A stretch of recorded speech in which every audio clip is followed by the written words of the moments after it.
diving still continue in the 3 Victorian baths, in between early morning, lunchtime and evening sessions for the paying public, as well as dozens of swimming clubs. But it looks as though the whistle will soon be blown on the swimmers for the final time, with the city's Leisure and Amenities Committee voting this week to close the pool.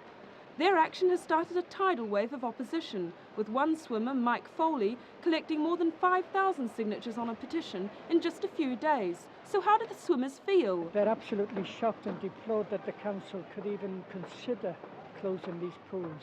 There's a uniqueness about these baths. There are 3 swimming pools in here. They're all deep-ended pools, and you need pools like this because of the water skills that you can learn. For instance, you can learn to do life-saving here. You can learn to do water survival, and you can learn to do serious swimming. In a way, it's the very historic nature of the baths that's causing the problem. The pools were built in 1862, and the buildings to cover them were added some 20 years later. And it's the century-old structure, especially the wrought iron girders, which need costly repairs. The Tory City Council says it will take a minimum of £200,000 and perhaps as much as £500,000 to put matters right. So is there no way the pool can be saved? Well, I wish it could. It's a very emotive issue. Obviously, I learned to swim here. My children learned to swim, and countless thousands of children have learned to swim in these baths.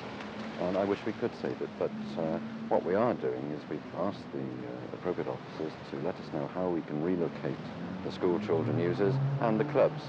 And with goodwill on all sides, we are informed that all the educational facilities will be available in other pools, but we are looking long term.